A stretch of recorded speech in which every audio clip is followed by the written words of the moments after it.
Hey Abavip muri murakomeye. Hey, amakuru ni meza. Covid irangiye, ubupfukamwa bwarabura twabukuyeho byose bimeze neza. Ariko se kuko bimeze neza. Aba economist benshi bavuga yuko isi ishobora kuba igiye kwinjira ahubwo mu gihe cya crisis, mu gihe cy'ubukene. Ese wabyitegura gute ibyo tuzakuganira? Tuvuga amakuru yose agezweho, tuvuge nuko wowe ushobora kubyirinda. N'ibintu wakora kugira ngo ukomeze utere imbere. Let's go.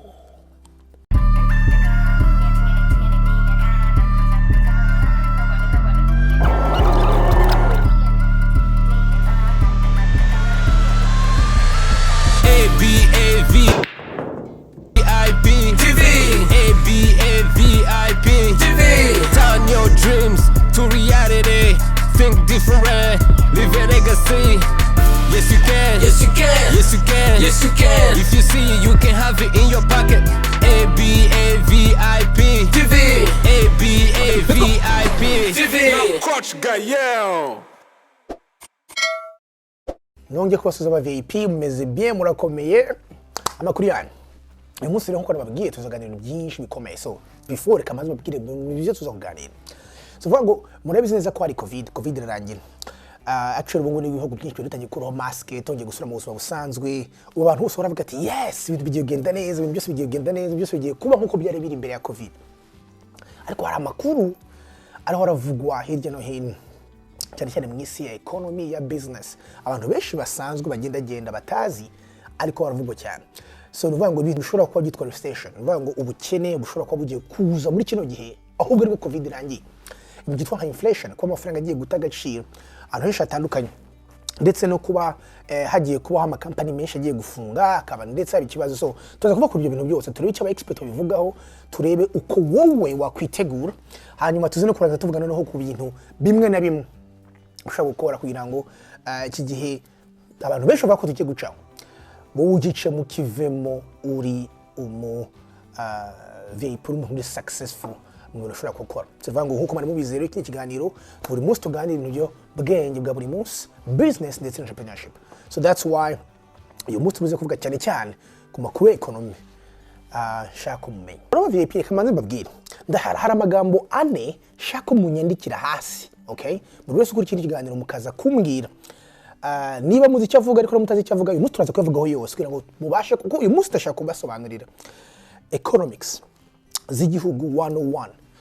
Nubwo nza kwibanda cyane ku bintu biro biravugwa hano muri Amerika, ariko ibi hano muri Amerika kenshi bya affectinga Urayi, Asia, hamwe big affectinga na Africa.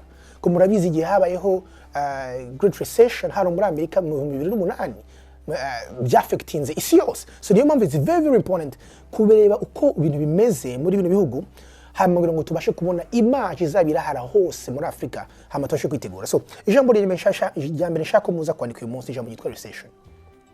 Tuzavuga ijambo ryitwa recession. Irya kabiri ni market crash. Turaza kurivugaho icyo bivuze. Hama turavuga real estate crash. Hanyuma tuzine kuvuga kuri inflation. Very important. So mbere gatoye kamanze mbereke amakuru aba ni bamwe mu experts, aba ni abantu bakuru, these are big guys mu isi ya economy, mu isi ya business.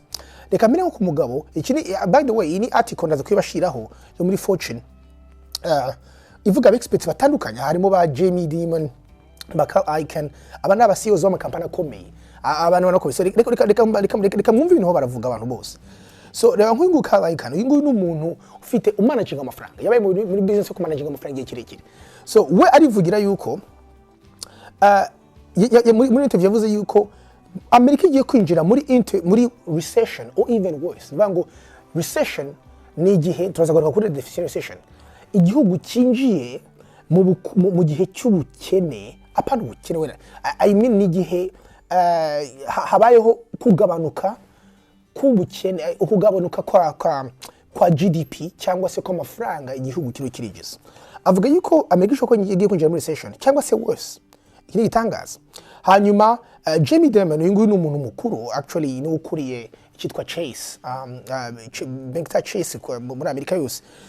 We avuga kuri high inflation, akavuga ku bibazo of course bya Russia na Ukraine, akavuga yuko muri Amerika byenze bikunze bikomeye kuzarwanya inflation cyangwa se recession. Na recession kuri leta, the government ntabwo ishobora kubihagarika. So Elon Musk abantu benshi bazi wono wivugiye mu mutema kuri ejo ndaravuga ati no ati wavuga ko yizera ko right now US iri muri recession kandi izamara hafi imyaka 2. So why abantu bose baravuga gutya na gutya? So actually in the article ivuga yuko 45% kwa CEOs ba 500 fortune vango SP 500 nkuko mubizi na amakampani 500 akomeye muri Amerika. So aba CEOs bayo vango 40% ejo bundi barabaje 40%. 45% yabo ba CEO ba amakampani 500 bavuga ko byanze bikunze Amerika igiye kwinjira muri recession. So recession ni iki? So recession ni igihe ubukungu bw'igihugu cyangwa se GDP y'igihugu mu bihembwe bibiri ikomeye gusubira inyuma ukurikije nuko byari bimeze umwaka ushize. So muyandi magambo kora ya mbere hano muri Amerika ni uvuga ngo muri April nibwo twabonye results za kota ya mbere, uvuga ngo ukwezi kwa mbere ko gatatu results zaje zivuga yuko Amerika yasubiye inyuma muri GDP mu mutungo mu musaruro igihugu cyinjiza ni ikintu gikomeye. So uvuga ngo ubu turi muri kora ya kabiri mu kwa karindwi ejo bundi nibwo bazatangaza niba twasubiye inyuma. Nitubavuga ko twasubiye inyuma nanone bizaba ari ihembwe bibiri bikurikiranye, icyo gihe tuzaba twinjira muri Amerika hano twatwinjiye officially muri recession. So ikintu gikomeye. So uvuga ngo rero kandi abantu benshi experts benshi barebye ahantu inflation igeze ubu nona yo gikune economy meze bavuga ati byanze bikunze GDP aho bigeze right now nubwo uko atandatu kutarangira biriho birasubira inyuma cyane. So bivuze yuko niba abantu benshi bavuga ati byanze bikunze muri July rishobora kuba twinjiye muri recession. So recession iyo ibaye niki kiba, niki kiba ni ibiki bishobora kuba muri recession. Recession iyo yakomeye ni ibiki biba. So these are some consequences. Ibi ni ibintu bishobora kuba iyo recession ibaye. Recession ibaye ama companies of course arafunga, ubuzi bukabura ku bantu, interest ziba ziri hejuru. Ibyo turaza kuvugaho impamvu interest ijya hejuru. Nuvuga ngo gusaba ideni ry'ikintu cyose biba bihenze. Hari ikindi kintu nacyo kiba stock market of course iragwa, isoko ry'imigabane riragwa, ukabona abantu benshi amazana yo kwishyurwa no kwishyura bakashira ku isoko, ugasanga umuntu ashobora nibwo tuvuga ngo amazu yataye agaciro. So ibyo byose ni ibintu biba iyo stock market nako iyo recession yabaye. Bivuga ngo abantu impamvu GDP iragabanuka, abantu bafite ubwoba bwo guspendinga, ntabwo bara spendinga kuko baspendingaga mu gishize, kandi abantu ntabwo bariho bara ntabwo company zirinjiza umusaruro nkuko zinjizaga umusaruro bushize. So niyo mpamvu experts baravuga bati nubwo turafungura covid irarangira ariko hari recession iraza, hari recession iraza, ati ni ikintu bagomba kwitondera. So inflation ni gitangaza kuko mu myaka irenze hafi 20 ishize nubwa mbere muri Amerika tugize kuri inflation y'8%. Shobora kumbaza ati gain inflation ni iki? Inflation ni uburyo navuga wenda amafaranga atagaciro. Ubundi muri Amerika bagerageza bakihangana kugira ngo byibuze inflation ibe hagati ya 2 na 3% buri mwaka. So uvuga ngo sheze kuvuga ngo niba kamishire mu magambo yoroshye, uvuga ngo niba tuvuga $100 ry'umwaka ushize, ubu ngubu kugira ngo $100 uvuga ngo ibintu waguraga kamishire mu buryo ibintu waguraga ni $100 umwaka ushize, ubu ngubu ukenesha n'8 kugira ngo ugure bya bintu. So uvuga ngo ibintu byarahenze, ariko mu yandi magambo y'ibintu bihenze ntago ari ibintu byahenze, ahubwo ni inflation, amafaranga bateye agaciro. So kuva igihe kinini muri Amerika ejo bundi bari inflation ku gatanu igeze ku 8%. Kiri kintu gikomeye, inflation y'8%. Nuvuga ngo mumaze kubibona abantu benshi mutwara imodoka ari voilà, niyo mpamvu bagira ko ibintu bya affect igize yose. Abantu bari mu Rwanda, bari mu Burundi, bari muri Kongo, ahantu hose murabibona muri Afrika aho ngaho. Murabizi yuko niba ufite imodokari genda ushiramo essence yo essence yazamutse. So essence yazamutse kubera iki? Inflation. Inflation iraba nuvuga ngo ibintu biro birazamuka cyane mu gaciro. Ibyo bintu biterwa n'iki rero? Biterwa actually inflation irango ibintu nk'ibyo bizamuke cyane bihende, biterwa kenshi n'ibintu bitatu. Kandi ibyo bintu bitatu byose byarabaye muri kino gihe kirangiye. Ikintu cya mbere ni kuvuga ngo inflation ishobora guterwa n'igihe ibintu navuga ngo cost zo gukora business zizamutse. Nk'urugero umukozi wa Walmart niba yibwira cyangwa se uruganda hano runaka akarubwira bati rent igomba kuzamuka, umukozi ugomba kuma minimum wage $15 n'urugero.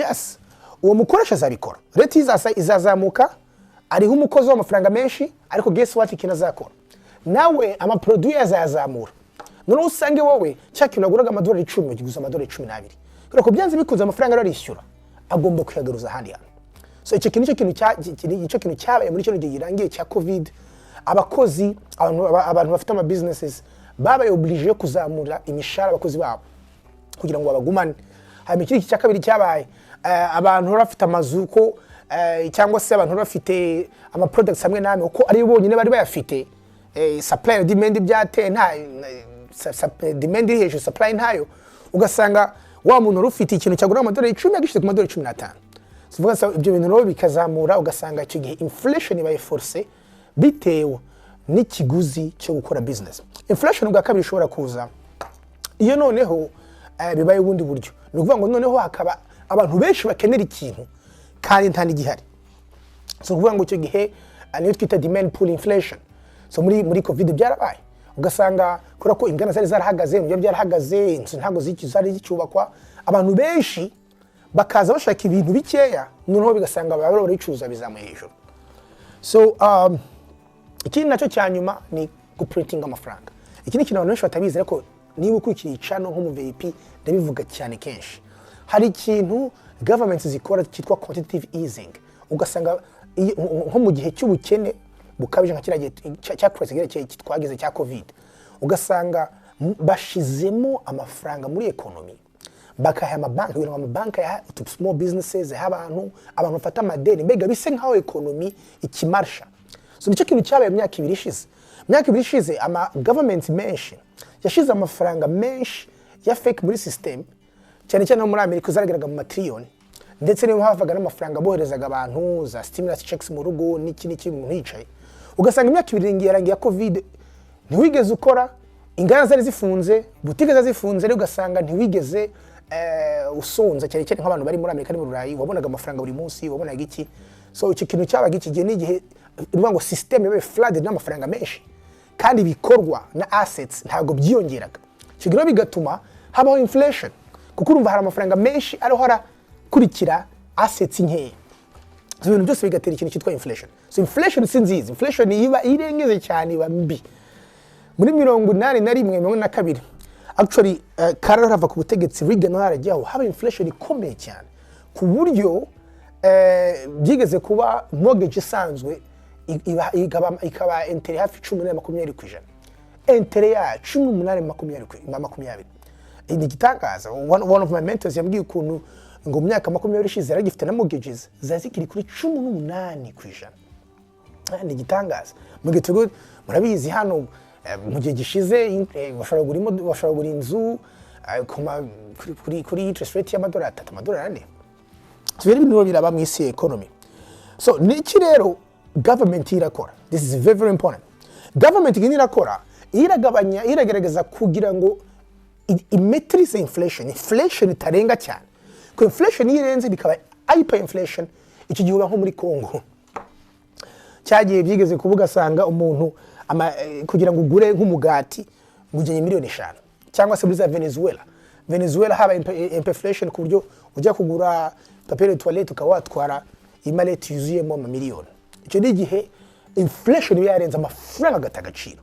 So right now ukurujya bihagaze ku isi yose dollar ryo retagaciro. So right now rero government ya Amerika icisha gukora irazamura interest rates. Nicyo kintu federal government itikora.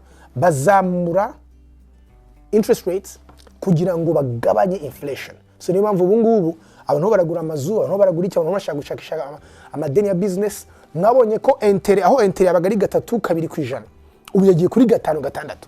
So why kugira ngo barakaza kugira ngo bagore nawe umuntu gufata ideni bagabanye ibintu bye bagabanye abantu guspending amafaranga kugira ngo inflation ngire bayigarure hasi.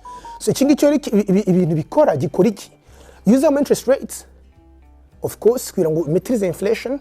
Icyo gihe abantu ntabwo babona access ku mafaranga, business ntabwo zibona access ku mafaranga. So icyo gihe bitera iki umusaruro mukeya byatera umusaruro mukeya recession ikabira baye. Recession yaba ikintu kiri gikurikirana n'ikindi stock market crash.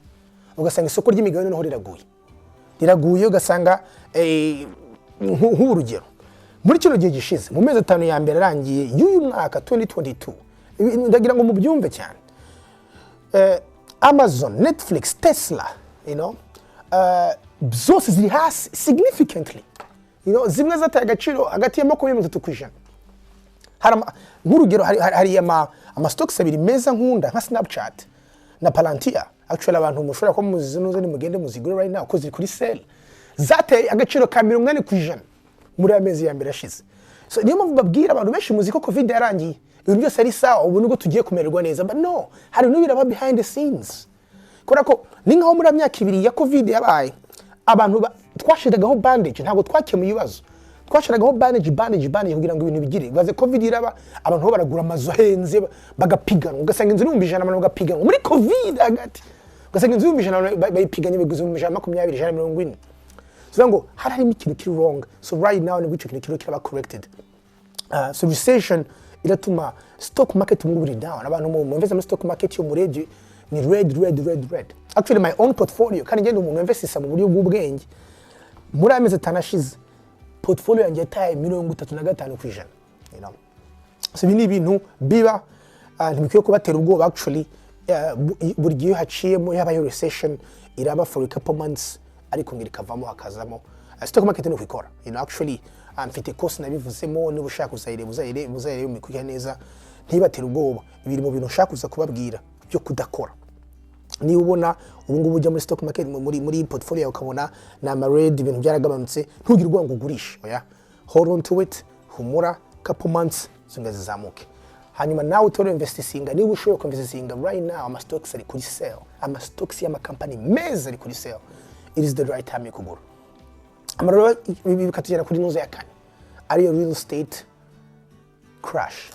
Ese amazu azatagaciro, amazu azatagaciro ko ntazatagaciro nko muri 2008 inzu y'igororwa 100 yarataye agaciro 80%, ugasanga ko wayigura 30.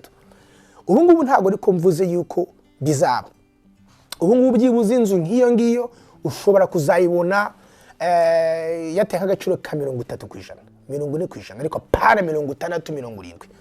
So vuga ngo ibyo bintu byose rero biragenda bikora ko interest rate abantu bazizamuye, byagoranye abantu kubona kugura amazu bizagorana. Hanyuma noneho inzu ziguma ari nyinshi kuri market, hanyuma of course ba nyiri mazu bagabanya amafaranga. Hanyuma iki nacyo ni recession nije company zimwe na zimwe zigatangira kwirukana abakozi. For example Tesla ejo yavuze ko izalenga abakozi. Hari ni company ikomeye actually yavuze ko nayo izirukana abandi bakozi. So vuga ngo abakozi babuza akazi bananga kwishyura amazu, amazu akaba foreclosed on, hama amazu ugasanga nayo yagiye hasi. That's why ndavuga niba ko kudakeneye inzu right now, iki nicyo gihe cyo kuba wavuga uti reka mendindiri mu mezi 6 12 ari imbere hashobora kuzaboneka deals z'amazu. So Abavip sinshaka ngo ikiganiro cy'uyu munsi kibe kirekire. So niyo mpamvu ndibuze gukora part B nzabashiraho ubutaha noneho nzavuga yes hashobora kuba tugiye kwigira mu gihe cya recession, cya inflation, cyangwa se igihe amazu agiye gutagaciro, igihe maybe ibintu byabe muri Covid bigiye no gutangira kugaragara mu buryo bwa economy ahantu hamwe na hamwe kwisi, ndetse bishobora no kuaffecta ahantu hose kwisi, cyane no ko harimo nira ntambara y'Uburusiya na Ukraine ishobora kubera yari affecting supply and demand ahantu hamwe na hamwe.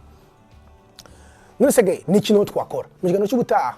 Stay tuned, subscribe iyo utarasubscribinga, ushire notification bell. Ikiganiro cy'ubutaha nzavuga ni iki noneho wakora kugira ngo witegure muri kino gihe, you know, ibintu wakora kuko abamiliyoneri benshi, businessmen, business nyinshi ziba created muri recession mu gihe bikomeye, kandi abantu benshi ba multiplying net worth zabo iyo bari mu bihe nk'ibi ngibi. So mbyo tuzaganira gutaha VP, ndabakunda cyane. So at the same time niyo mushango tuza connecting nkurikire ku social media platform yanjye yose ndayafite, Instagram, TikTok nshiraho video every day, hanyuma Facebook, ahantu hose. Hanyuma mfite na website www.gusobanura.com, aleka du connecting, hanyuma tube turi kumwe.